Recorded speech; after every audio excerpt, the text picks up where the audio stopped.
Hello everyone.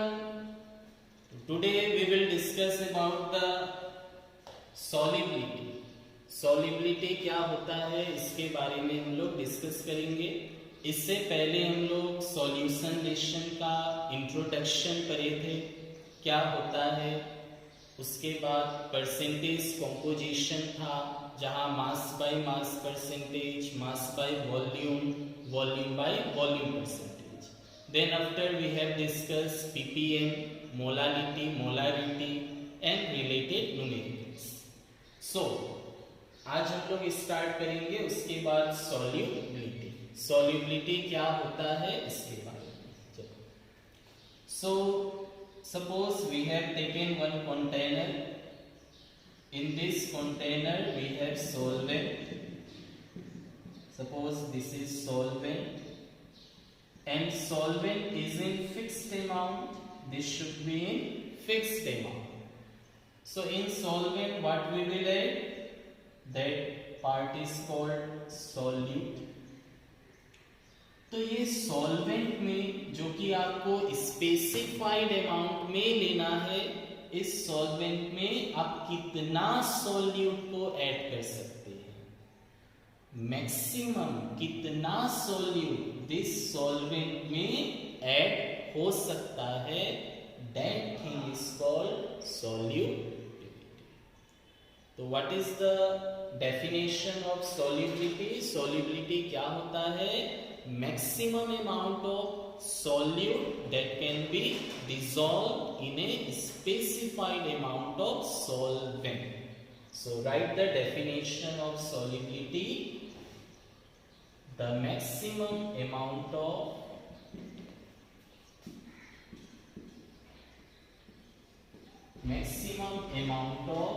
solute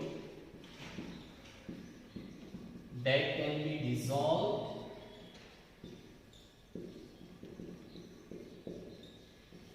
in specified amount of solvent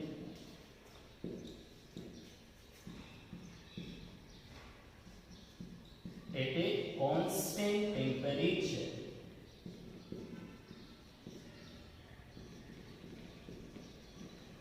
Why temperature constant?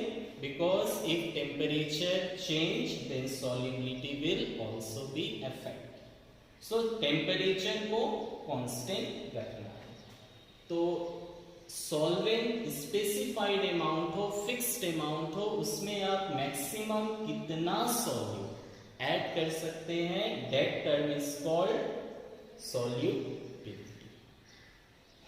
तो इसमें हम लोग करेंगे, we will discuss about the solubility of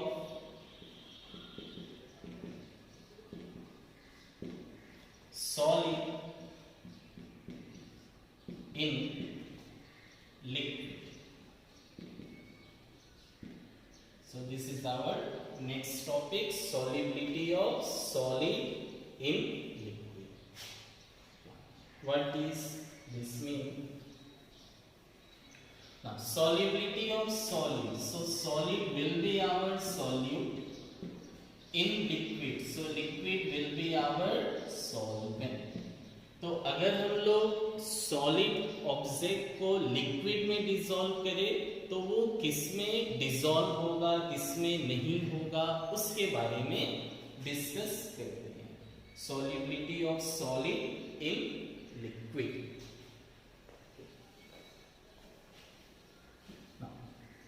suppose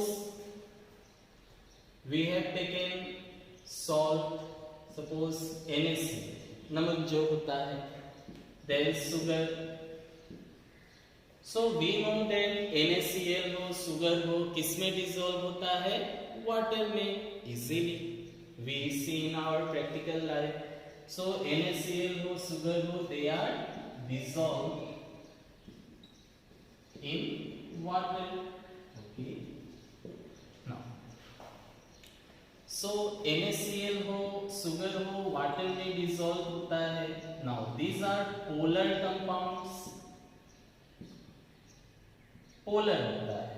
polar मतलब जहां एक प्लस इंड हो, एक माइनस इंड हो. और भी बहुत सारा कंडीशंस है। तो Na+Cl- है।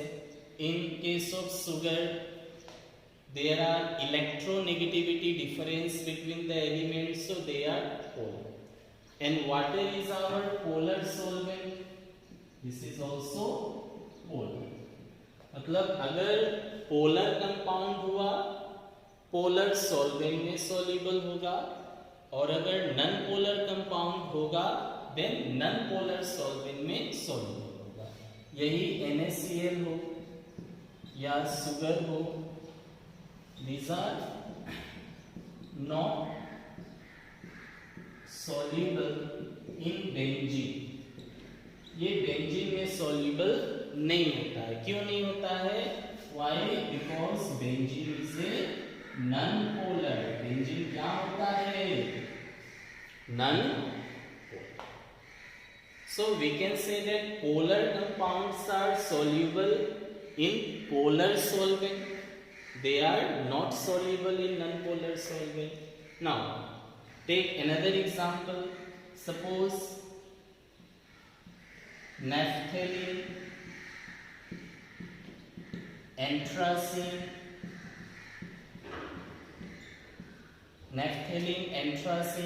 they are soluble in benzene. They are soluble in benzene. What does it mean? So naphthalene, anthracene, they are non-polar, ये non-polar compounds होते हैं, and benzene is also non-polar। तो अगर non-polar है, non-polar में soluble हुआ, so this is solute, वो solvent, ये तो पता ही है।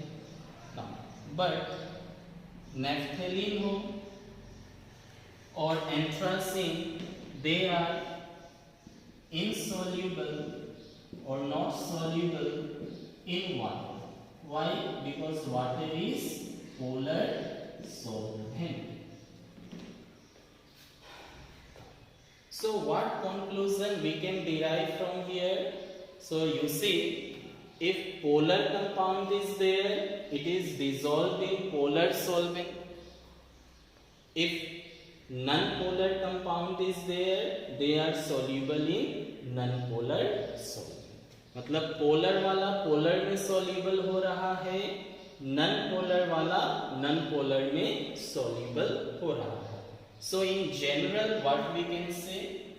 So in general we can say that light dissolves light। So we can say that light dissolves light, मतलब जैसा है उसी तरह में डिसॉल्व होगा, सॉल्युबल होगा।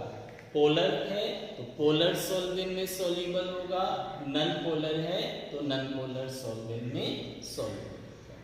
Now how can we identify which one is polar and which one is non polar? So this part belongs to class 11th chemical bonding lesson. तो वहां पे आप लोग पढ़े होंगे, उसका कॉन्सेप्ट आप यूज कर सकते हैं। Now after this next is saturated solution and unsaturated solution. क्या होता है? Saturated solution, what is the meaning of saturated solution?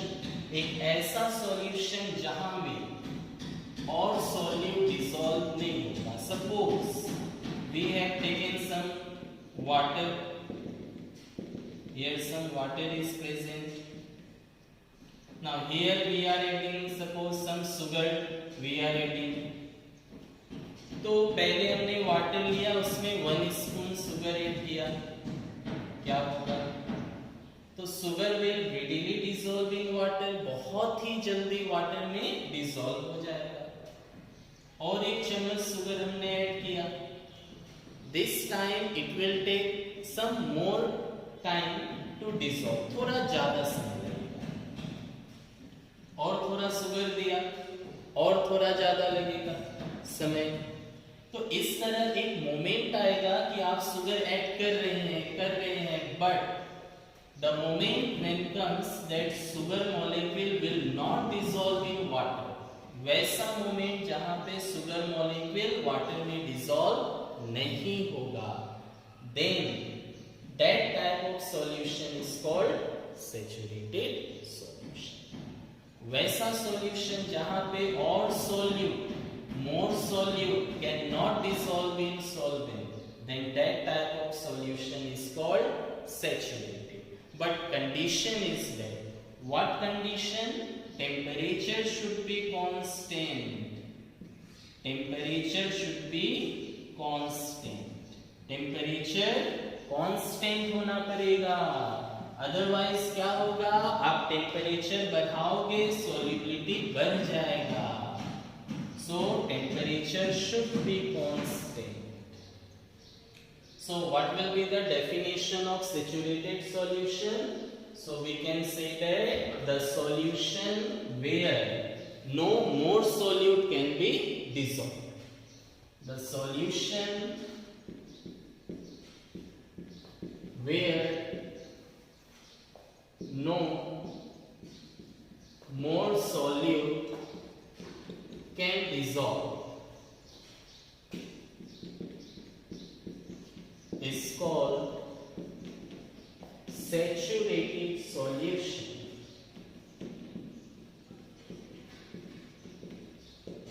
Is called saturated solution. अब एक होता है नॉन सैचुरेटेड सॉल्यूशन, ये तो था सैचुरेटेड, देन नॉन सैचुरेटेड क्या होगा,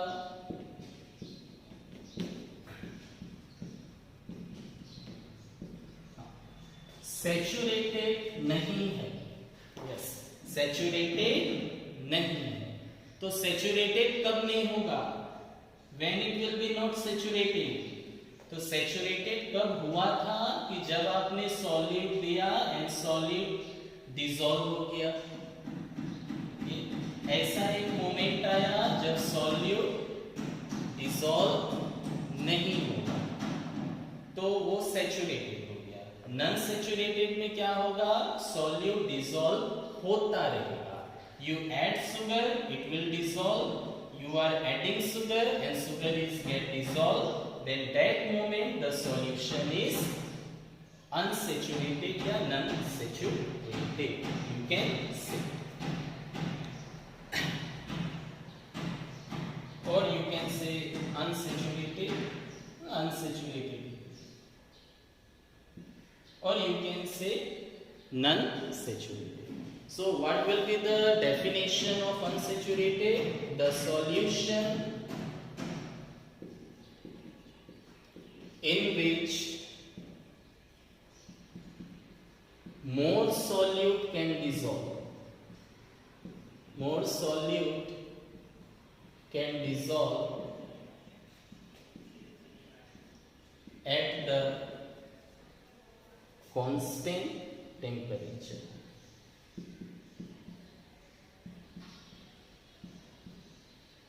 Is called unsaturated solution. तो ये सॉल्यूशन शुरू में कैसा था, शुरू में अनसैचुरेटेड था, बाद में क्या हो गया, saturated. So this is saturated and unsaturated solution. So next हम लोग करेंगे इफेक्ट ऑफ टेम्परेचर. टेम्परेचर का क्या इफेक्ट होता है, तो इसे लिख ले, कॉपी में नोट कर ले.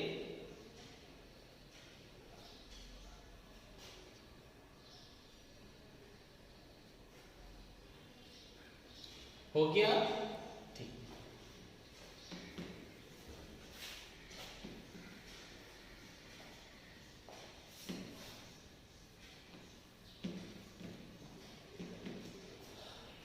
So next is effect of temperature.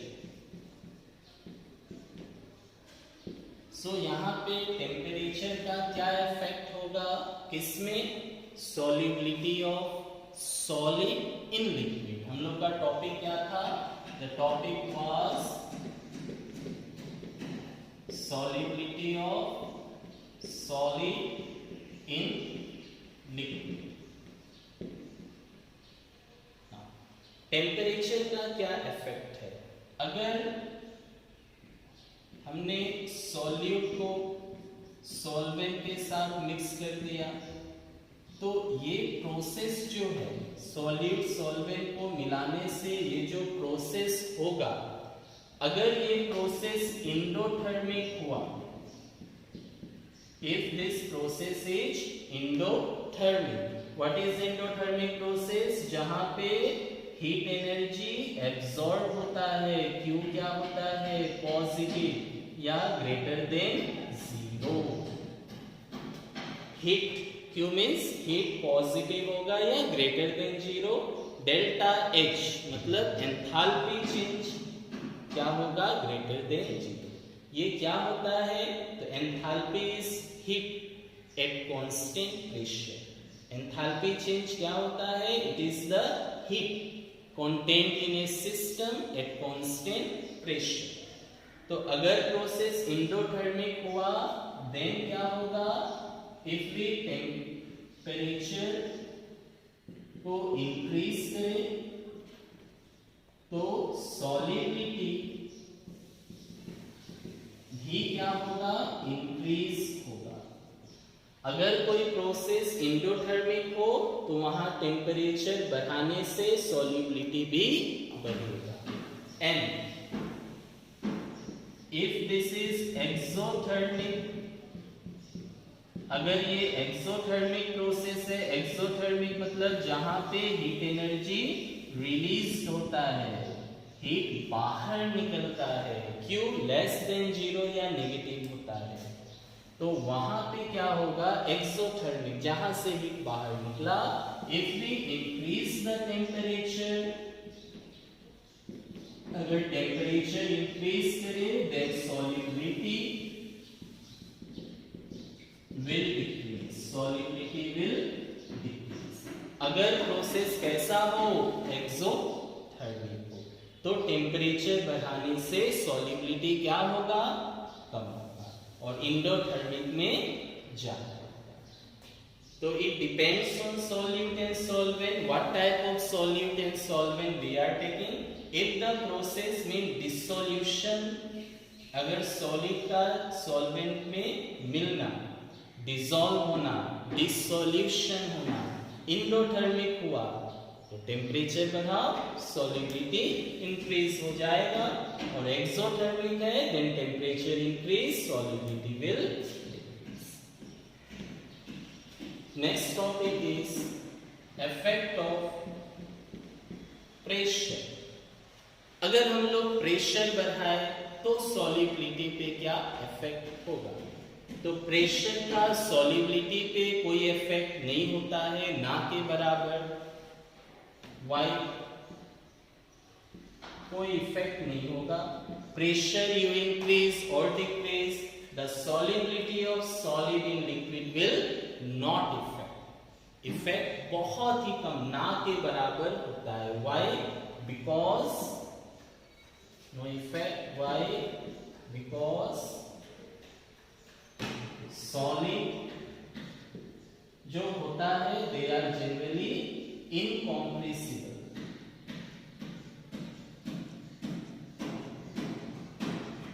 Solid क्या होता है? इनकॉम्प्रेसिबल, मतलब क्या हो गया?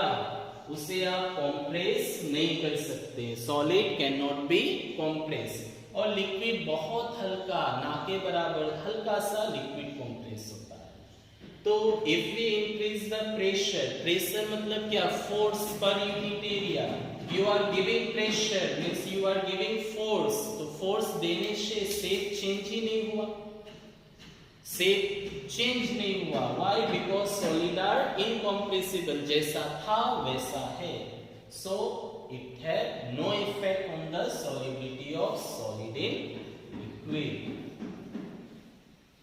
So now next topic comes solubility of gas in solid. So इसे लिख ले, इसके बाद हम लोग स्टार्ट करते हैं solubility of gas in liquid. अभी क्या था? solubility of solid in liquid. Now we will discuss about solubility of gas in liquid. तो इसमें हम लोग को मिलेगा हेनरीज लॉ, ठीक है, तो इसे लिखे when we dissolve gas in liquid, जब हम लोग गैस को लिक्विड में डिसॉल्व करते हैं, देन गैस को लिक्विड में डिसॉल्व करने से जो प्रोसेस होता है, that process is exothermic.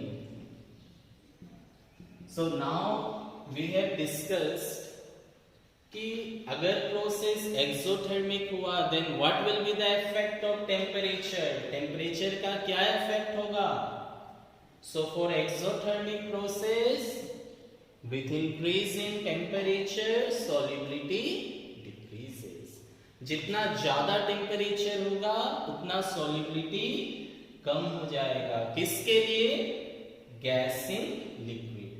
Gas in liquid मतलब क्या हुआ? गैस को लिक्विड में डिसॉल्व किया गया, गैस को लिक्विड में डिसॉल्व किया गया. सो gas will be solute, liquid will be solvent. तो जब आप गैस को लिक्विड में देंगे तो क्या होता है? Process exothermic. और एक्सोथर्मिक में क्या होगा? टेम्परेचर बढ़ाने से सॉल्युबिलिटी कम होगा. So we can say that the solubility of gas in liquid, solubility of gas in liquid decreases with increasing temperature. With increasing temperature because of the exothermic process.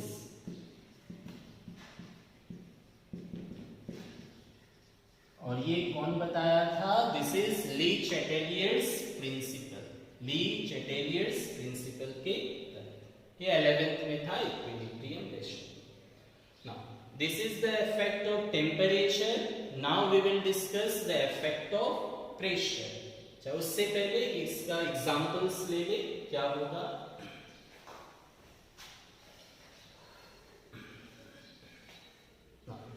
See, suppose one container is there. In this container we have taken cold water. Okay. One more container is there. In this we have taken hot water. So एक container है जहां पे हम लोगों ने cold water लिया and another container जहां पे हम लोगों ने hot water लिया. Now here one fish is there. This is fish. Drawing मेरा अच्छा नहीं है, समझ लो है. So this is also one fish. Okay.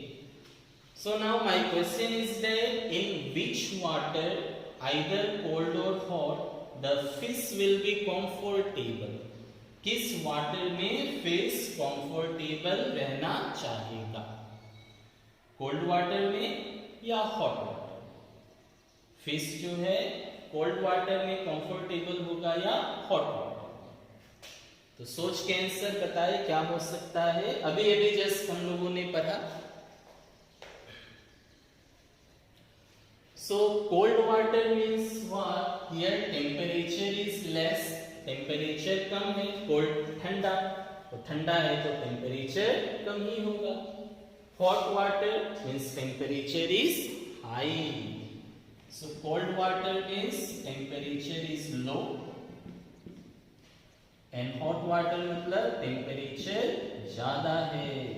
अच्छा, क्या होगा ज्यादा है कम है? तो टेम्परेचर ज्यादा है तो क्या होगा? गैस लिक्विड में कम डिसॉल्व होगा. fish. When fish will be comfortable? If it gets sufficient oxygen for respiration, then it will be comfortable. Fish को ऑक्सीजन चाहिए ब्रीथिंग के लिए, रेस्पिरेशन के लिए, अगर उसे मिल जाए तो वो कंफर्टेबल होगा।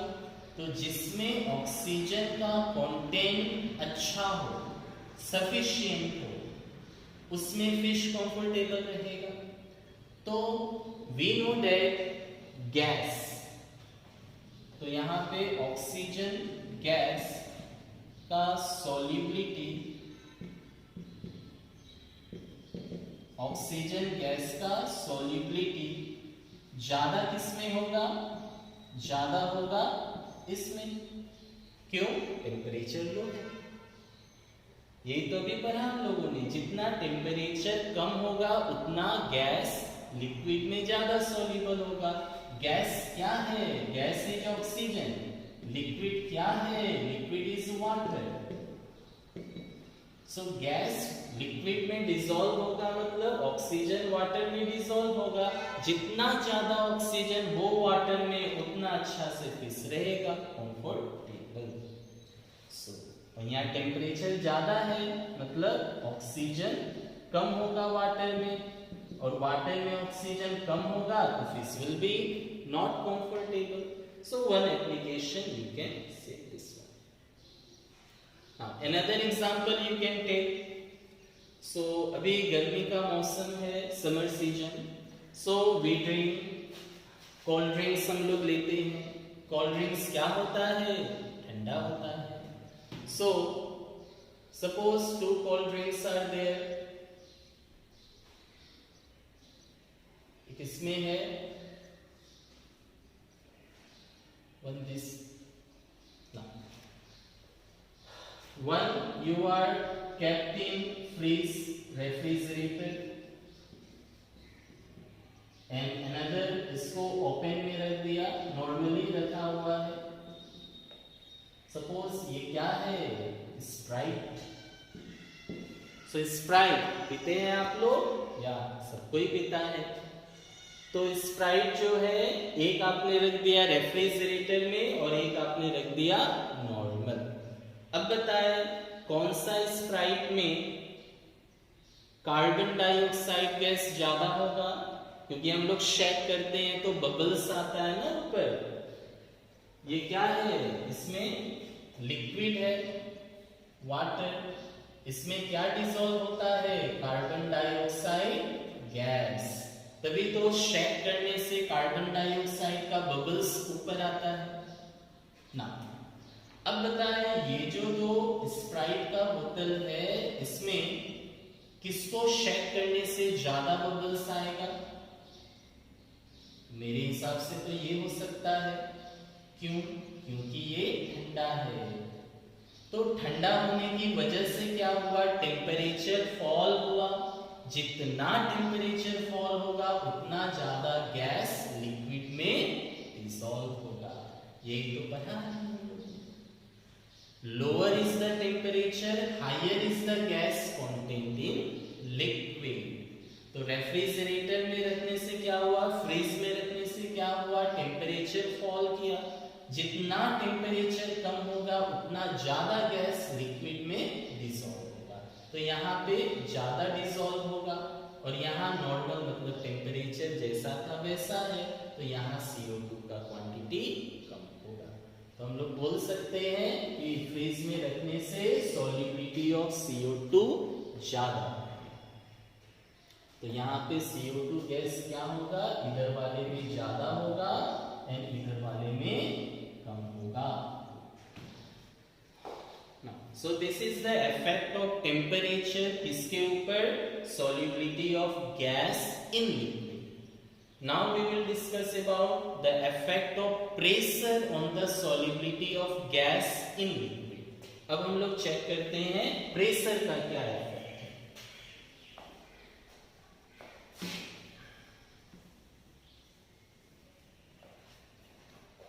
Effect of pressure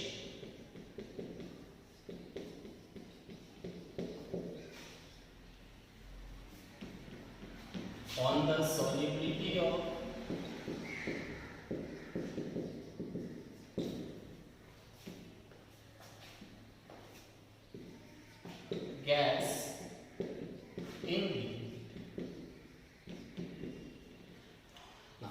तो ऐसा देखा गया कि जब गैस को लिक्विड में डिसॉल्व किया जाता है, उसमें प्रेशर अगर आप इंक्रीज करते हैं, if we increase the pressure, then what will happen? Solubility increase हो जाता है। जितना ज्यादा प्रेशर होगा उतना ज्यादा सॉल्युबिलिटी होगा। किसका? गैस इन लिक्विड, मतलब गैस को लिक्विड में ज्यादा डिसॉल्व कर सकते हैं व्हेन बाय इंक्रीजिंग प्रेशर। तो प्रेशर जितना ज्यादा होगा उतना ज्यादा गैस लिक्विड में डिसॉल्व होगा। ओके, तो इसमें आ गया Henry's law.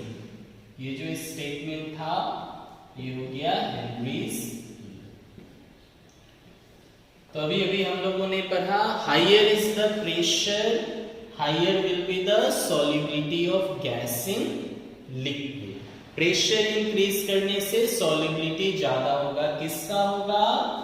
Gas in liquid का। गैस इन लिक्विड मतलब गैस को लिक्विड में डिसॉल्व किया गया। तो गैस हम लोग के लिए क्या होगा? Gas will be solute. Liquid क्या होगा? Liquid will be solvent. तो गैस को लिक्विड में डिसॉल्व करने से क्या होगा? सॉल्युबिलिटी विल इंक्रीज, सॉल्युबिलिटी ज्यादा होगा। इसी को बोलते हैं Henry's law. This statement is the Henry's law.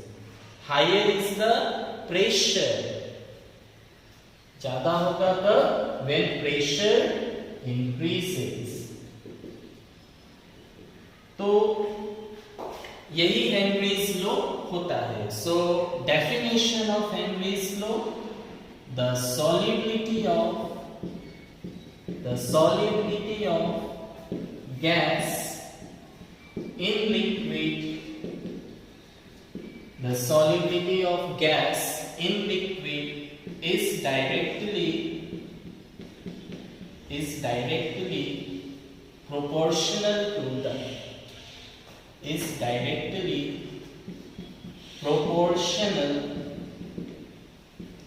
to the partial pressure of the gas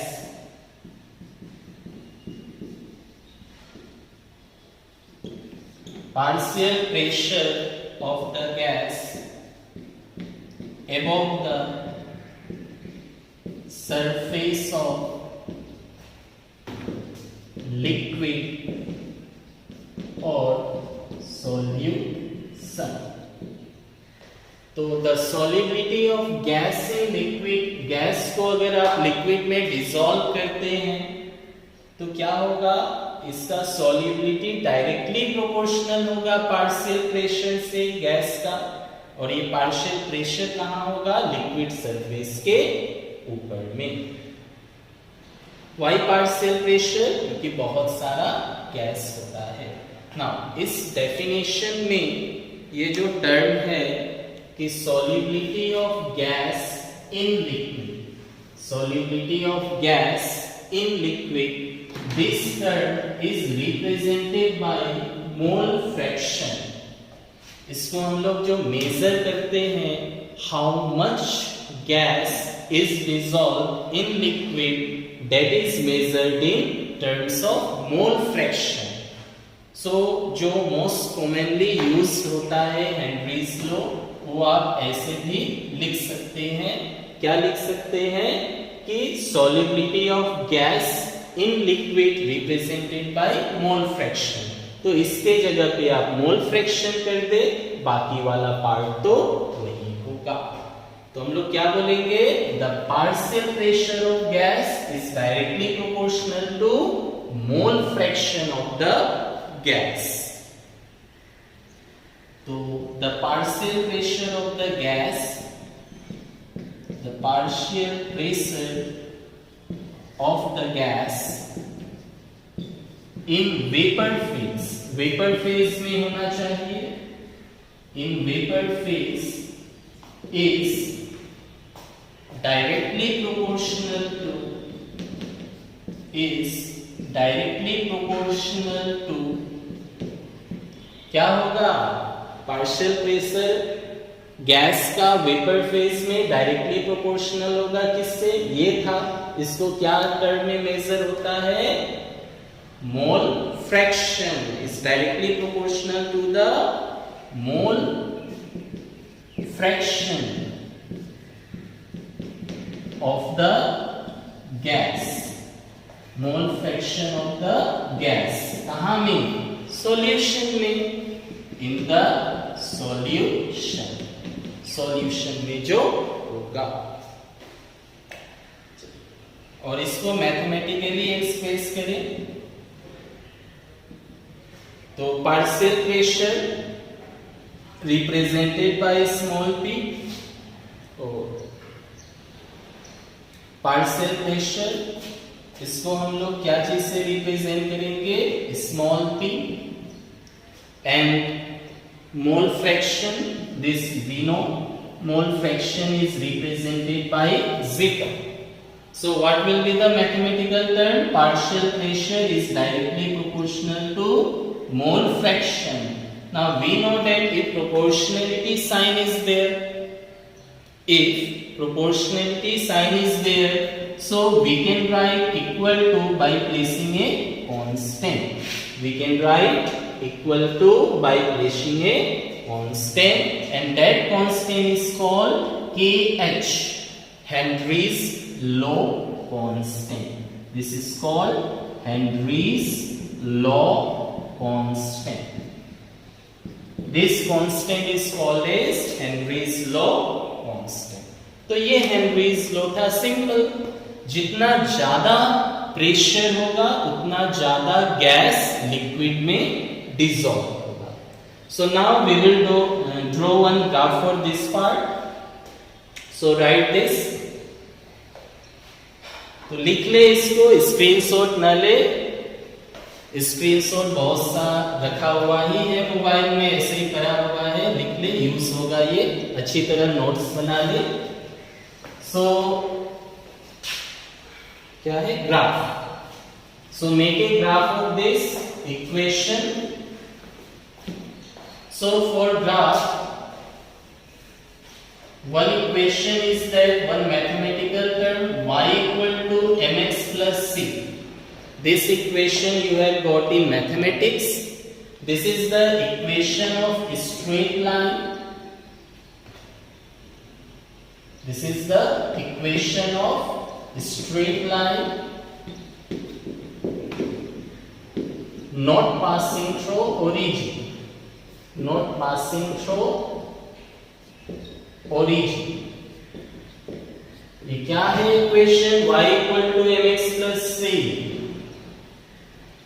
This is the equation of a straight line not passing through origin. So here m is the slope of the curve and c is the y-intercept. Another one equation is y equal to mx. What is y equal to mx? This is the equation of a straight line. ये straight line का equation होता है but passing through origin. Passing through origin. Origin से जाने वाला. So why I have written these two equation here? ये तो लिखने का रीजन क्या है कि ग्राफ बनाना आपके लिए इजी हो जाएगा, ग्राफ को समझना। या एम क्या है, so now we are required to draw a graph of this part. So graph of partial pressure versus mole fraction क्या होगा। So what is the equation we have? Partial pressure equal to KH into mole fraction. Now ये equation का जो graph बनाना है इसको आप match करें, किससे मैचिंग हो रहा है। The equation which we have to draw the graph match in which of the two it is related. तो फर्स्ट वाला जो होगा इसको हम लोग y मानेंगे, सेकेंड वाला जो होगा इसको x मानेंगे। तो y क्या है? पार्शियल प्रेशर, तो ये y होना चाहिए, so this will act as a y। Second वाला हम लोग क्या मानेंगे? x। जो भी ग्राफ देगा बनाने को, फर्स्ट टर्म को हम लोग y मानेंगे, सेकेंड टर्म को x। क्यों मानेंगे? यहां से रिलेट करेंगे। Why this? Because we can relate this from here. So partial pressure y, मतलब फर्स्ट टर्म y माना जाएगा, सेकेंड टर्म x। तो ये y है, ठीक है, सेकेंड वाला x है, ठीक है। किससे मैचिंग है? y equal to mx। It is matching with this equation y equal to mx। तो ये y equal to mx form है। क्या होगा? Equation of a straight line passing through origin.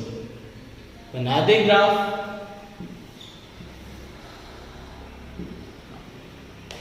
So this is x-axis, this is y-axis, okay? तो y-axis पे क्या लेना है? Partial pressure. तो y-axis पे हो गया पार्शियल प्रेशर P। x-axis पे क्या लेना है? Mole fraction. तो x-axis पे मोल फ्रैक्शन हो गया। y-axis पे पार्शियल प्रेशर लेना है, ले लिया। x-axis पे मोल फ्रैक्शन लेना है, ले लिया। इक्वेशन किससे मैचिंग है? इससे है। क्या होगा? पासिंग थ्रू ओरिजिन होगा, तो ओरिजिन से ग्राफ बना दे। तो ये ग्राफ हो गया ओरिजिन से। okay? इस ग्राफ का स्लोप क्या होगा? What will be the slope? तो स्लोप क्या है? m है। m का क्या वैल्यू है? kh। The slope of this graph will be Henry's law constant. तो ग्राफ से भी आप हेनरीज लॉ कांस्टेंट निकाल सकते हैं। तो this is the graph. Now take one small question. Suppose a gas 1 is there, gas 2 is there, okay? gas 1 और gas 2 है। ये गैस का kh वैल्यू दिया है 5 पार्ट, ये गैस का kh वैल्यू दिया है 7 part. Now question is which gas will be more soluble in water? दोनों में से कौन सा गैस वाटर में ज्यादा सॉल्यूबल होगा? तो हेनरीज लॉ का हेल्प ले, क्योंकि हेनरीज लॉ कांस्टेंट दिया है। Just now we have discuss, so complete this part. Okay,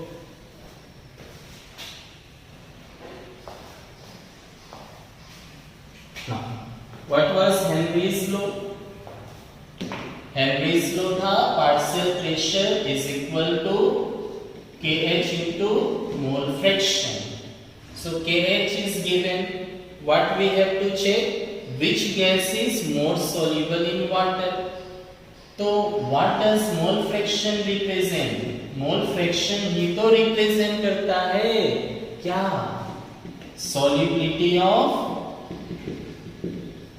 gas in liquid. Solubility of gas in liquid is represented by mole fraction. Mole fraction represent करता है। तो ये पूछा है किसमें ज्यादा होगा, दिया है ये। तो you check the relation between this two. तो मोल फ्रैक्शन क्या हो जाएगा? This partial pressure divided by kh। This divide आ गया। Now see mole fraction and kh are inversely proportional. Mole fraction is inversely proportional to Henry's law constant. मतलब solubility of gas in liquid ज्यादा होगा कब? जब kh का value कम होगा। Inversely proportional. What does inversely proportional means? एक ज्यादा होगा तो दूसरा कम होगा। तो kh वैल्यू यहाँ 7 है, ज्यादा है, तो ज्यादा है तो ये क्या होगा? लेस सॉल्युबल होगा, और यहाँ पे KH वैल्यू कम है, KH वैल्यू कम है, तो ये क्या होगा, ज्यादा सॉल्युबल होगा। This will be more soluble. Now complete this, then after application of Henry's law, तो इसे लिख ले, इसके बाद एप्लीकेशन करेंगे। Now applications of Henry's law, तो हेनरीज लॉ का बहुत सारा एप्लीकेशंस होता है डे टू डे लाइफ में, सो उनमें से ही कुछ एप्लीकेशंस को हम लोग डिस्कस करेंगे। एप्लीकेशंस ऑफ हेनरीज लॉ,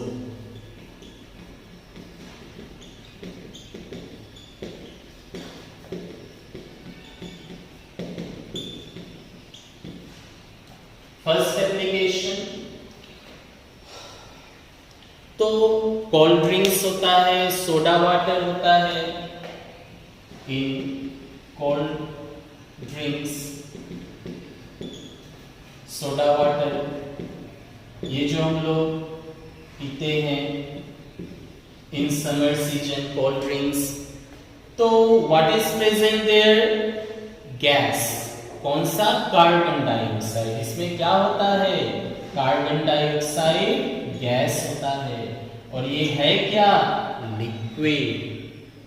तो गैस इन लिक्विड हो गया ना हेनरीज लॉ। हेनरीज लॉ क्या था, गैस इन लिक्विड के बारे में। तो कोल्ड ड्रिंक, सोडा वाटर, ये सब में क्या होता है, कार्बन डाइऑक्साइड गैस। इसलिए क्या होता है ना, थोड़ा सा शेक करने से बबल्स ऊपर निकलता है। तो कार्बन डाइऑक्साइड गैस ज्यादा हो, कार्बन डाइऑक्साइड गैस ज्यादा हो, इसके लिए कंडीशन क्या है, तो हेनरीज लॉ ने कहा कंडीशन ये है कि आप प्रेशर को बढ़ा दें। If you increase the pressure then gas will dissolve more in liquid. तो कोल्ड ड्रिंक्स हो, सोडा वाटर हो, ये सब में क्या होगा, कार्बन डाइऑक्साइड गैस डिसॉल्व ज्यादा होगा। कब डिसॉल्व ज्यादा हो सकता है, if we increase the pressure. Dissolve more होगा कैसे, बाय इंक्रीजिंग प्रेशर। जितना ज्यादा प्रेशर करेंगे उतना ज्यादा गैस लिक्विड में डिसॉल्व होगा। सो जब ये पैकिंग होता है तो पैकिंग करते समय बोतल में प्रेशर ज्यादा किया जाता है। प्रेशर ज्यादा होने से कार्बन डाइऑक्साइड गैस इसमें ज्यादा डिसॉल्व होगा। This is the first. Second application, you know scuba divers. Scuba divers जो होता है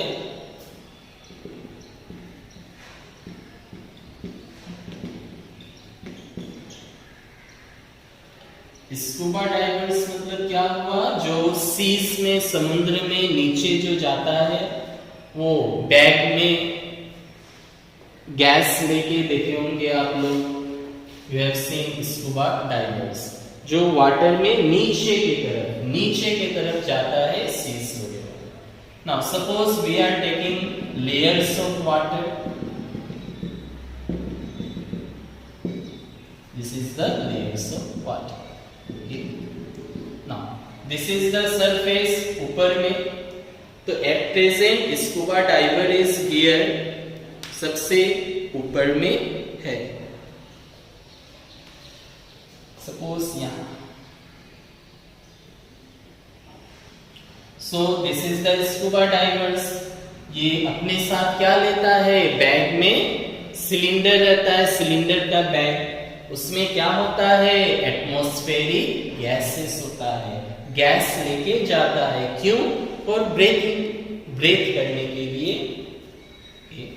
तो ये जैसे ही नीचे जाएगा, तो नीचे जाने से होता क्या है, तो if we move downward, downward जाने से, अगर आप नीचे की तरफ जाते हो तो डाउनवर्ड जाने से क्या होगा, प्रेशर विल इंक्रीज, प्रेशर ज्यादा होगा।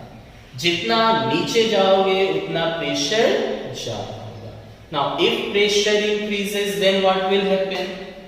अगर प्रेशर इंक्रीज होता है तो क्या हो सकता है?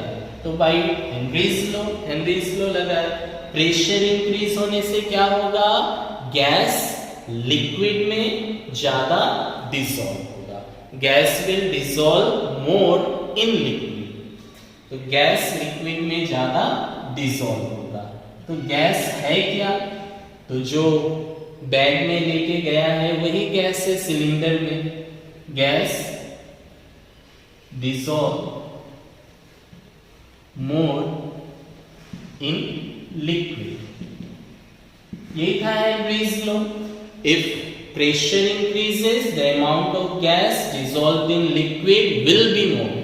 Gas dissolve more in liquid.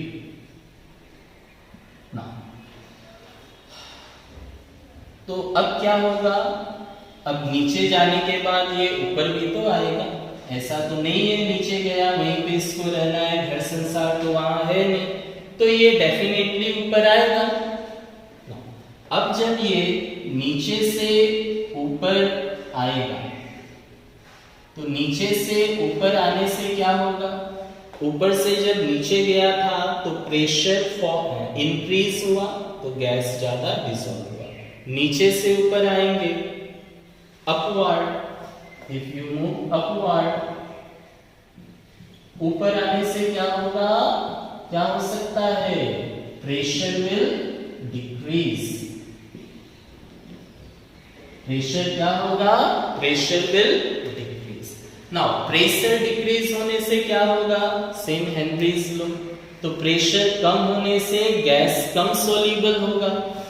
Pressure कम होने से गैस को लेस सोल्यूबल होना होगा। इसमें लिक्विड में लेस सोल्यूबल होना होगा इन लिक्विड। नाउ अब प्रॉब्लम स्टार्ट होता है। क्या प्रॉब्लम स्टार्ट होगा? तो जब ऊपर से नीचे आया कोई प्रॉब्लम नहीं है, जब नीचे से ऊपर गया ना, ज्यादा नीचे जाने से प्रॉब्लम है, थोड़ा सा हमने माना। तो जब नीचे से ऊपर जाएगा तो क्या होगा? प्रेशर फॉल किया, प्रेशर फॉल करने से गैस को लेस सोल्यूबल होना पड़ेगा। लेस सोल्यूबल कब होगा? गैस तो ज्यादा डिसॉल्व हुआ है, तो गैस में क्या? ऑक्सीजन तो चाहिए ही, लेकिन सिर्फ ऑक्सीजन तो नहीं है ना, एटमॉस्फेरिक गैस है, तो उसमें नाइट्रोजन भी है। तो ये जो नाइट्रोजन गैस होता है, this nitrogen gas is highly soluble in blood. Liquid है ना, लिक्विड क्या है? बॉडी के अंदर तो ब्लड ही होगा, बॉडी के अंदर ब्लड ही होगा। तो नाइट्रोजन गैस जो है ये हाईली सोल्यूबल होता है इन ब्लड। तो हाईली सोल्यूबल इन ब्लड होने के कारण आप नीचे से जब सडनली ऊपर आएंगे तो ऊपर आने से गैस को निकलना भी तो पड़ेगा। क्यों? प्रेशर फॉल हुआ इसलिए, प्रेशर कम हुआ इसलिए। अब जब नीचे से ऊपर आने से प्रेशर फॉल होता है तो गैस को निकलना पड़ेगा, लेस सोल्यूबल होना पड़ेगा। जो गैस ज्यादा सोल्यूबल हुआ है उसको निकलना पड़ेगा। But nitrogen is highly soluble in blood. जब नाइट्रोजन हाईली सोल्यूबल है ब्लड में तो ये इजीली नहीं निकल पाएगा। यहीं पे प्रॉब्लम हो जाता है। तो जब नाइट्रोजन हाईली सोल्यूबल है इन ब्लड तो क्या होगा?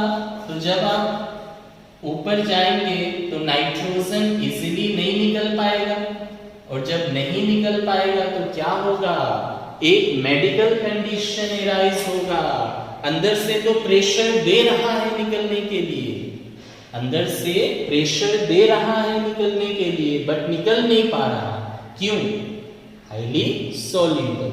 तो इसमें क्या होगा? एक मेडिकल कंडीशन एराइज होगा जिसको बेंड्स बोला जाता है। बेंड्स जो हाईली पेनफुल होता है, हाईली पेनफुल, और इवन यहाँ डेथ भी हो सकता है, इतना सीरियस हो सकता है। तो ये हाईली पेनफुल होता है।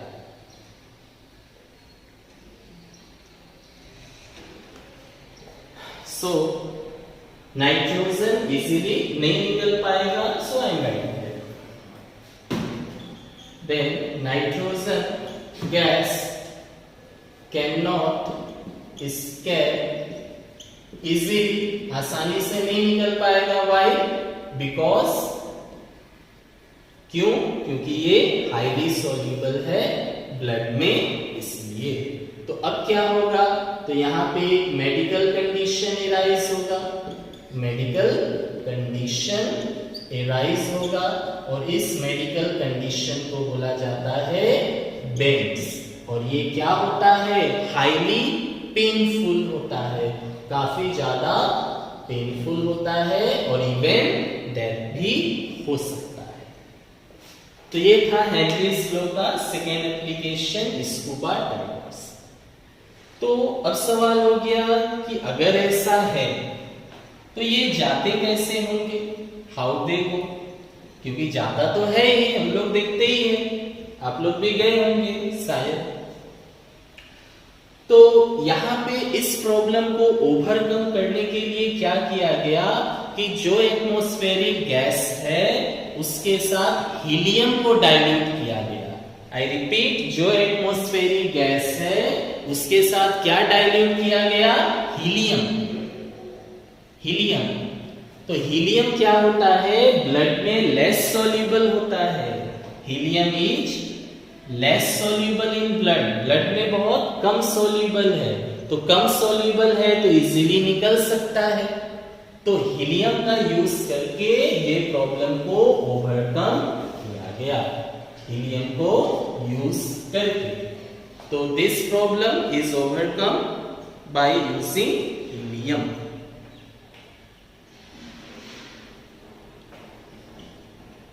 तो ये जो प्रॉब्लम था, दिस प्रॉब्लम इज ओवरकम या सॉल्व, इसको सॉल्व किया गया। How?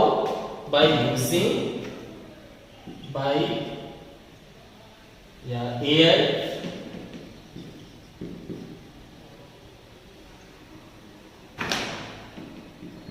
is diluted with helium। पहले ईयर में क्या था? सिर्फ ऑक्सीजन और नाइट्रोजन था, सिर्फ ऑक्सीजन और नाइट्रोजन था। नाउ ये प्रॉब्लम को ओवरकम किया गया, सॉल्व किया गया। कैसे? हीलियम से डाइल्यूट करके। हीलियम से डाइल्यूट करने से क्या हुआ? हीलियम लेस सॉल्युबल होता है ब्लड में, तो लेस सॉल्युबल होने के कारण क्या है? ये इजीली निकल भी सकता है। तो ये रीजन हो गया। तो हीलियम देने से परसेंटेज कितना हीलियम का होगा? 11.7% हीलियम, क्योंकि एक रेशियो भी तो होना पड़ेगा कि हीलियम देना है, कितना देना है। देने से ऑक्सीजन जो रहेगा वो कितना रहेगा, नाइट्रोजन कितना रहेगा, तो एक परसेंटेज भी होना चाहिए। नेक्स्ट 56.2% क्या होगा? नाइट्रोजन होगा, और 32.1% क्या होगा? ऑक्सीजन होगा। तो अभी ये एयर का कॉम्पोजिशन हो गया। पहले नाइट्रोजन और ऑक्सीजन था, and we know nitrogen 78% maximum होता है, ऑक्सीजन 21। तो हीलियम देने से क्या हुआ? नाइट्रोजन कम हो गया, ऑक्सीजन ज्यादा, तो और अच्छा हो गया। तो ये कॉम्पोजिशन हो गया। क्या चीज का कॉम्पोजिशन? जब एयर को आप डाइल्यूट करेंगे हीलियम के साथ तब का। तो ये था second application. Let's proceed towards the third application of Henry's law. तो थर्ड एप्लीकेशन क्या है? Let us check now. अभी हम लोगों ने क्या पढ़ा कि सी था, समुद्र था, वहां से नीचे हम लोगों ने मूव किया। अब हम लोग क्या करेंगे? ऊपर मूव करेंगे। जस्ट सेकेंड एग्जांपल में we move towards downward, now we will move towards upward. तो सपोज ये ग्राउंड है, तो ग्राउंड से काफी ऊपर माउंटेन होता है। तो जो लोग माउंटेन में रहते हैं, काफी हाई प्लेस में रहते हैं, बहुत ऊपर रहते हैं, वहां क्या प्रॉब्लम एराइज होगा? ग्राउंड में तो कोई प्रॉब्लम नहीं है, डाउनवर्ड गया तो प्रॉब्लम, अपवर्ड जाने से क्या प्रॉब्लम है? तो जस्ट अभी अभी लिखा गया था, अपवर्ड जाने से क्या होता है? प्रेशर फॉल करता है। प्रेशर कम होने से गैस क्या होगा? कम डिसॉल्व होगा, गैस का क्वांटिटी भी कम होना चाहेगा। तो अगर गैस का क्वांटिटी कम हो तो क्या होगा? नाउ सी, तो ऊपर जाने से, अपवर्ड जाने से हम लोग को क्या मिला था? प्रेशर विल डिक्रीज, और प्रेशर डिक्रीज होने से गैस क्या होगा? लेस सॉल्युबल होगा, कम होगा। तो क्या होगा? यहाँ पे ऑक्सीजन का जो क्वांटिटी है वो लेस होगा, S less in upward, less in upward, sorry, as compared to ground। तो ग्राउंड में जो ऑक्सीजन का अमाउंट होगा उससे तो बहुत कम होगा ऊपर में, क्योंकि ऊपर जाने से प्रेशर फॉल करता है, प्रेशर फॉल करने से ऑक्सीजन लेस सॉल्युबल होगा, कम होगा, और ऑक्सीजन कम अगर होगा बॉडी में कम जाएगा, तो ऑक्सीजन बॉडी में कम जाने से क्या होगा? ब्रीथिंग प्रॉब्लम होगा, सांस लेने में प्रॉब्लम होगा, थिंकिंग कैपेसिटी कम हो जाएगा। ठीक है, तो ये प्रॉब्लम हो सकता है, सांस लेने में problem, breathing problem, thinking capacity less हो जाएगा, ये सभी प्रॉब्लम एराइज होगा। And this problem is known as anoxia.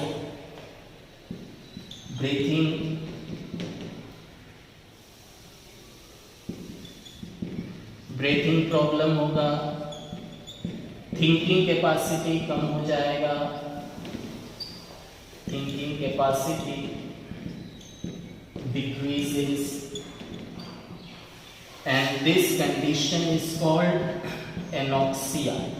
इसे क्या बोलते हैं? This is called anoxia। This is called anoxia। तो ग्राउंड पे रहना सबसे अच्छा है, ज्यादा नीचे जाने से भी प्रॉब्लम है, ज्यादा ऊपर जाने से भी प्रॉब्लम है। नीचे जाने से क्या हुआ? फिर जब ऊपर आना हुआ तो नाइट्रोजन हाईली सॉल्युबल था ब्लड में, वो निकल नहीं पाया, और ऊपर जाने से ऑक्सीजन का ही क्वांटिटी कम हो गया, तो ब्रीथिंग में प्रॉब्लम होगा, थिंकिंग कैपेसिटी कम होगा, और इस बीमारी को एनॉक्सिया बोला जाता है। सो ये था हेनरीज लॉ के बारे में। ना इसके बाद हेनरीज लॉ से रिलेटेड कुछ न्यूमेरिकल्स हम लोग करेंगे, numericals related with Henry's law.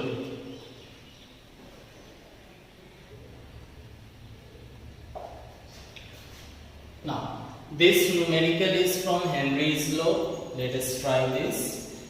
Question is H2S. What is H2S? Hydrogen sulfide। तो hydrogen sulphide a toxic gas, जहरीला होता है, with rotten egg-like smell, is used for the qualitative analysis। Okay, if the solubility of H2S in water at 750, at STP is 0.195 m, calculate Henry's law। Okay, now first of all what we have to find? We have to find Henry's law constant। What we have to find? Henry's law constant। Now what was the formula for Henry's law? Once check, Henry's law formula was partial pressure is equal to kH into mole fraction। So if we have to find kH, this is how much? So we need two values, What? One is for partial pressure, one is for mole fraction। तो अगर हम लोगों के पास pressure का और मोल fraction का value है तो डायरेक्ट आप पुट कर दे, सॉल्व कर दे, निकल गया. If we have the value then put and solve. Now check whether values are given or not. What are the values given? Small m. What was the meaning of small m? Yes,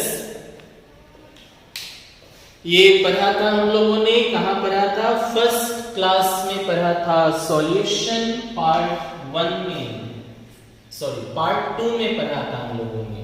तो small m किसका notation था? Small m was the notation of molality. It was the notation for molality. So molality is given this one. ये क्या दिया है? Molality. और क्या दिया है? STP. STP standard temperature and pressure. Standard temperature and pressure is given.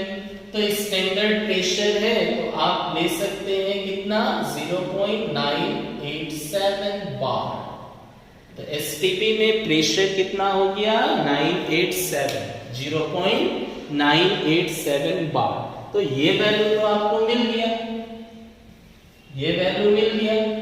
ठीक है, KH निकालना है. ओके, अगर आप जैसे ही मोल फ्रैक्शन पता कर ले, अगर आपको मोल फ्रैक्शन मिल जाए तब तो प्रॉब्लम सॉल्व हो गया. किसका मोल फ्रैक्शन? तो जो गैस होगा उसका. कौन सा गैस है? H2S. H2S used for qualitative analysis. If the solubility of H2S in water, solubility of H2S in water, okay, तो मोल फ्रैक्शन किसका? गैस का. गैस कौन सा है? H2S. Solubility of gas in liquid, तो गैस का. तो ये हम लोग को पता करना है कितना है. तो कैसे पता करेंगे? इसके लिए सिर्फ एक ही डाटा दिया है, मोलालिटी. तो सिर्फ मोलालिटी दिया है. नाउ चेक, अगर हम लोग किसी भी तरह मोलालिटी से, if we from the help of molality are able to find this one, अगर मोलालिटी का हेल्प से हम लोग मोल फ्रैक्शन निकालना सीख जाए, प्रेशर है ये STP में, मिल गया KH, तो हम लोग का एम रहेगा मोल फ्रैक्शन निकालना. Now try molality. What was the definition of molality? Molality का मीनिंग क्या था? Number of moles of solute, number of moles of solute dissolved per kg of solvent. Number of moles of solute dissolved per kg of solvent. तो molality को हम लोग उस तरह लिख के देखे डेफिनेशन में. So we can say that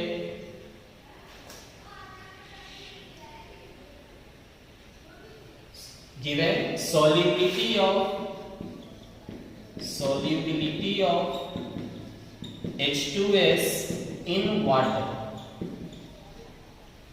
at STP is this 0.195 molality. Means number of moles of solute. Which one is solute? This is solute. Which one is solvent? Water is solvent. So number of moles of solute means how many moles? 0.195 moles of 0.195 moles of solute is dissolved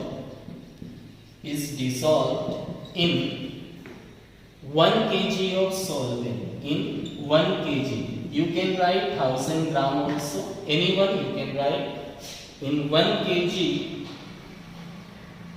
or 1000 gram of solvent. Solvent means water. So molality means number of moles of solute dissolved in 1 kg of solvent. तो molality इतना कब होगा? जब इतना moles 1 kg solution में 1 kg solvent में add करें. Now check whether it is right or wrong. What is the formula of molality?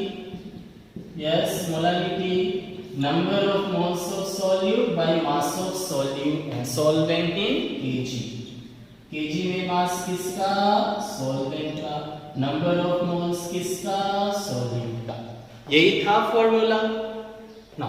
Number of moles कितना लिया हम लोगों ने? 0.195। केजी में मास कितना है? 1। तो मोलालिटी कितना आया? कितना? तो यहाँ पे अगर मोलालिटी इतना है तो हम लोग उल्टा भी लिख सकते हैं। So we will use the concept of molality. Molality क्या था? Number of moles of solute dissolve per kg of solvent. 1 kg solvent में 1 केजी वाटर में इतना मोल सॉल्यूट आप ऐड करेंगे तो मोलालिटी इतना आएगा। So now from here what data we have got? One data is this one, 0.195 moles of H2S. Therefore number of moles of H2S is 0.195. Another data, 1000 gram of water, mass of water 1000 gram. Now we require mole fraction. Mole fraction के लिए क्या चाहिए? Number of moles. Number of moles. तो water का molecular mass निकाल लो। Find the molecular mass of water. How much? तो hydrogen 1 2 time oxygen 16. So it will be 18 gram per mole. So water का moles निकालने कितना होगा? Number of moles of water. How much? Given mass of water by molecular mass of water. What is the given mass? Given mass 1000 gram. What is the molar mass? 18. How much it will be? Divide 1000 by 18. How much? 18 5s are 90. 5 and 40, 5 and 5 9. Remaining 10. 5s are 90. 10 to 5 in this way. So you can write 55.56. एक बढ़ा सकते हो 5 है या उससे ज्यादा। तो ये मोल्स मिल गया किसका? वाटर। तो number of moles of H2S is there, number of moles of water is there, so you can find the mole fraction. So mole fraction निकाल ले, इसको रख कर दे।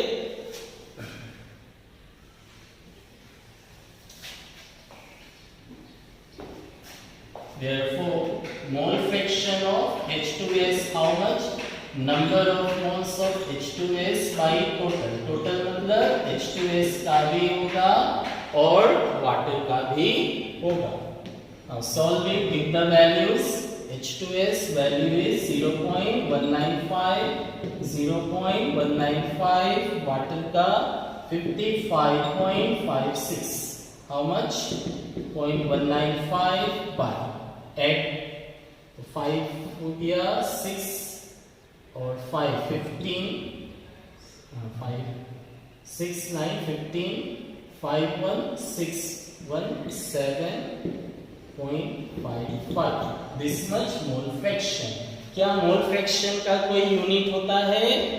नहीं होता है. This has no unit. Now divide this. How much we will get? ये मिल गया मोल फ्रैक्शन। अब हम लोग अच्छा ये डिवाइड हो जाएगा 5 से कट जाएगा, 5 से काट दे तो कितना होगा 5 3 जा 15 4 5 5 9 जा 45 5 3 जा 15 4 5 9 जा दिस वन 5 से कट जाएगा 5 1 जा 5 1 जा 5 1 जा 5 2 5 5 5 25 तो nearly about 0.39 by 11.151. Okay, so this we get mole fraction मिल गया। अब क्या करें? तो मोल फ्रैक्शन ही तो हम लोग का एम था निकालना। अगर मोल फ्रैक्शन मिल गया, प्रेशर है कितना 0.987, क्यों? एसटीपी कंडीशन था। तो put the value and find the value of pH। Pressure का वो वैल्यू है।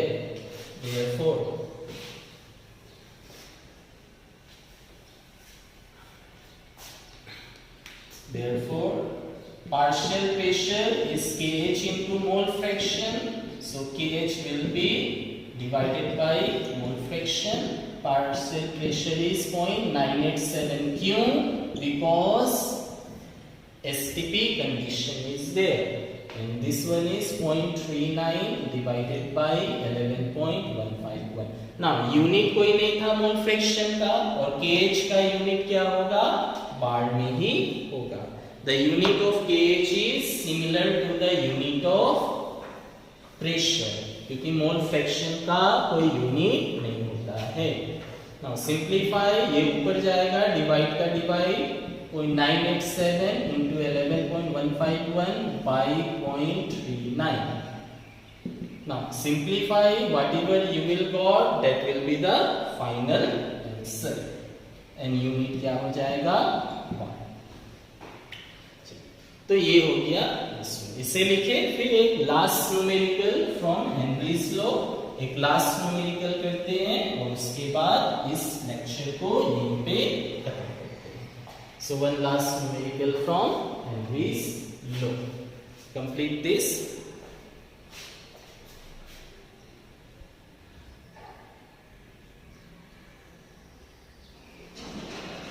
So this is the last numerical.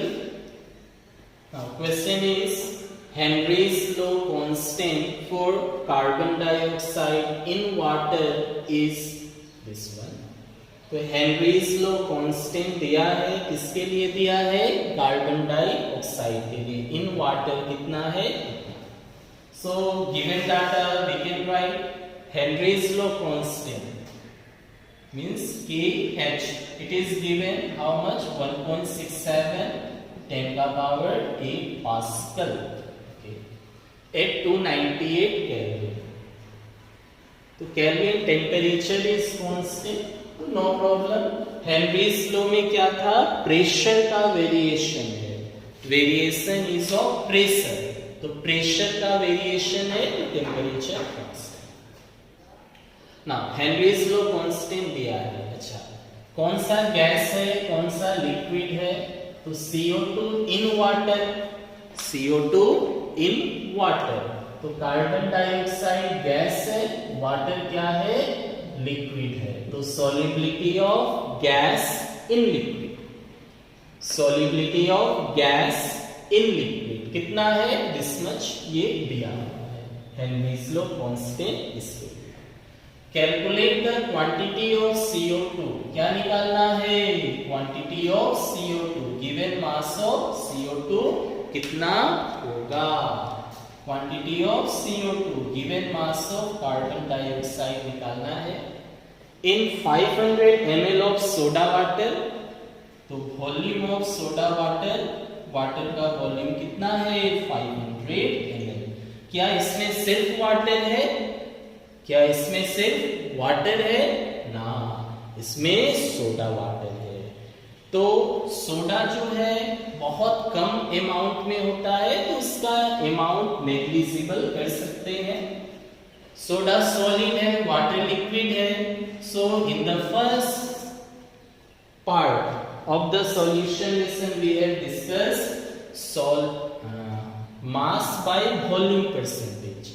तो मास जब ऐड करोगे वॉल्यूम में, तो वॉल्यूम इंक्रीज नहीं होता, सेम होता है. या सिंपल सोडा वाटर है, तो सोडा का मास को नेग्लेक्ट किया, वाटर का volume. When packed under 2.5 atmosphere CO2 pressure, तो प्रेशर का वैल्यू कितना दिया है, किसका, pressure of the gas. Pressure of the gas कितना है, 2.5 atmosphere. So this datas are given. First केज का वैल्यू दिया है, क्वांटिटी ऑफ CO2 निकालना है, volume of water, soda water है, and neglecting the mass of soda, क्योंकि बहुत कम है, ना के बराबर. Neglecting the mass of soda and pressure of carbon dioxide दिया है. First of all you say there is a difference in the unit of pressure. ये एक बड़ा प्रॉब्लम है। सबसे पहले केज का यूनिट क्या है? पास्कल है। प्रेशर का यूनिट क्या है? एटमॉस्फेयर है। तो दोनों प्रेशर का ही यूनिट है, but they are different. So in the numerical problem main thing is that the unit of quantity anything that should be same. Unit अलग नहीं हो सकता, नहीं तो कैलकुलेशन रॉन्ग हो जाएगा। So we have two option, either we have to convert pascal into atmosphere or we have to convert atmosphere into pascal. किसी एक को तो कन्वर्ट होना पड़ेगा। तो एटमॉस्फेयर को कर दे। तो एटमॉस्फेयर को पास्कल में करने के लिए 1.01325 इंटू 10 to the power 5 से मल्टीप्लाई किया जाता है।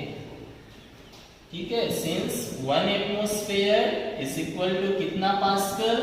1.01325 into 10 to the power 5 pascal. Remember this relation because in question it is not given, but you have to convert, otherwise it will be wrong. Unit of pressure are different. तो pressure का unit atmosphere में था, convert it into pascal because 1 is in pascal. 1 atmosphere how many pascal? 1.01325.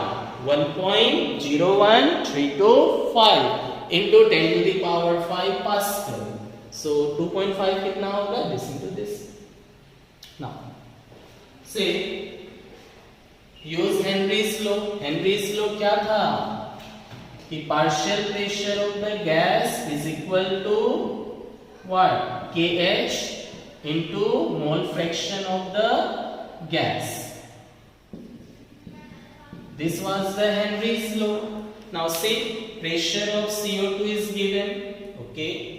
Then KH value is given. This is given, this is given. So we can find here mole fraction. दो दिया है, तो ये तो मिल ही सकता है, निकाल लो यहाँ से, फिर देखेंगे क्या करना है। So this will be mole fraction of CO2. How much? Pressure of CO2 divided by KH. This equal to this divided by this. Put the value CO2 का वैल्यू हो गया 2.5 into 1.01325 10 to the power 5 and KH का value हो गया ऊपर है 1.67 into 10 to the power 8. KH 1.67 10 to the power 8 and this pressure for this. Now simplify, then we will get the value of this. तो value of mole fraction of CO2 कितना मिलेगा? 10 का power check कर लो, इधर में 8 है, इधर 5 है, ये चला गया ऊपर, -3 बचा, दिस बाय दिस कर दे।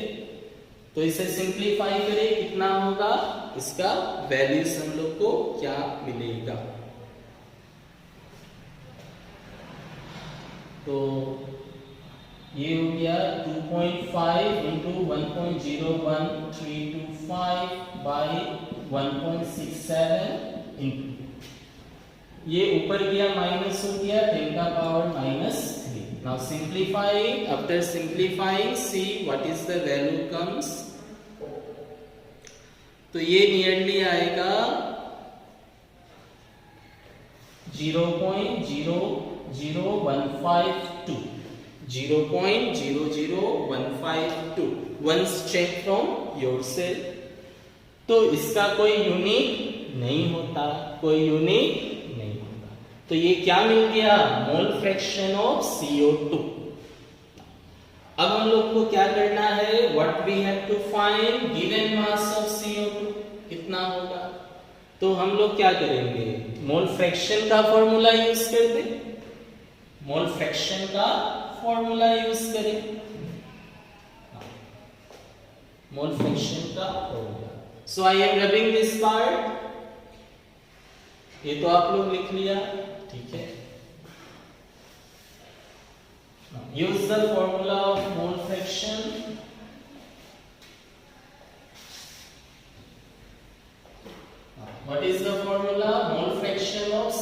देखिए बाय डेफिनेशन मोल फ्रैक्शन कैसे निकलता है, जिसका मोल फ्रैक्शन निकालना है उसका कितना मोल्स है n divided by total, total में CO2 और क्या है वाटर, CO2 और वाटर। तो मोल फ्रैक्शन का वैल्यूज दिया है, ठीक है, तो इसका निकाल ले, वाटर का तो चाहिए, वाटर का कितना होगा। So given mass of water, molecular mass of water, mole fraction how we sorry number of moles कैसे निकालना है, given mass by molecular mass, ये पहले का पढ़ा हुआ है। तो molecular mass of water is 18 gram per mole.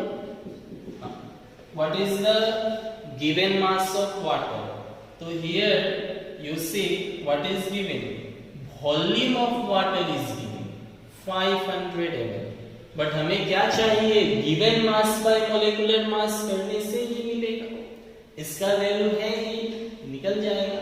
Number of moles मिल गया, कैसे, number of moles of water मिल जाएगा, मोल फ्रैक्शन का वैल्यू है ही, यहां से क्या निकाल ले, number of moles of CO। अगर number of moles of CO2 मिल गया तो गिवन मास बाय मोलिकुलर मास कर दे, मोलिकुलर मास पता है 44 है, गिवन मास मिल गया इससे।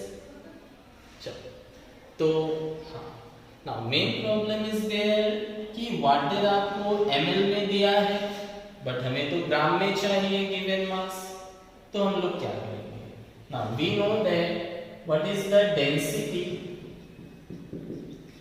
डेंसिटी ऑफ वाटर कितना होता है, डेंसिटी ऑफ वाटर 1 ग्राम पर ml, डेंसिटी ऑफ वाटर रो से लिखते हैं, कितना होता है 1 ग्राम पर ml, ओके। तो डेंसिटी और क्या दिया है, वॉल्यूम, वॉल्यूम ऑफ वाटर दिया है 500 ml। Now use the formula of density, density का फॉर्मूला लगाए, therefore density is equal to क्या होता है, mass by volume, density is equal to mass divided by volume. Now what is density 1, what is given mass, यही तो चाहिए, what is volume 500, तो given mass कितना होगा 500 इधर आ गया, so given mass of water is equal to 500, तो मास है यूनिट विल बी ग्राम। तो ये ml में था वॉल्यूम, ये ml में था, कैंसिल हो गया यूनिट और बचा क्या ग्राम। तो मोलिकुलर मास इतना, गिवन मास इतना, तो number of moles of water क्या होगा, given mass of water bye molecular mass of water. What is the given mass 500, what is the molecular mass 18, divide कितना मिल जाएगा ये चेक कर ले।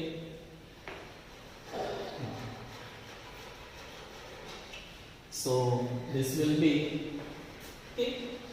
Now number of moles of water मिल गया 500 by 18, mole fraction है ही, ठीक है, तो कार्बन डाइऑक्साइड का मोल्स निकल जाएगा ना। यहाँ पे क्या कर सकते हो, number of moles of CO2 बहुत कम होता है, बहुत कम होता है as compare to water, since number of moles of CO2 is very very less as compare to the number of moles of water. जैसे यहाँ कितना आएगा, मोल्स ऑफ वाटर 500 by 18, 2 से 9 बार में गया, 2 से 250, डिवाइड करें इसको कितना आएगा 250 by 9, so 9 2 जा 18, this will be 15, 15 में 8 गया 7 0, 9 7 जा 63, so how much it will be 7.0, तो 9 7 जा तो 27.78 इतना मोल्स हुआ। तो इसका कंपेयर में CO2 का मोल्स बहुत कम होता है, बहुत कम। तो इसलिए क्या है, ये आप नेग्लेक्ट कर सकते हो। Therefore number of moles of CO2 और number of moles of water, तो आप approx number of moles of water ही लिख सकते हो। बहुत कम होता है, so it can be neglected, इसको नेग्लेक्ट कर सकते हो। So what was the aim, हम लोग का एम क्या था? Our aim was to find the given mass of CO2। Now put the values, therefore this implies, तो इसको क्या लिखा जा सकता है?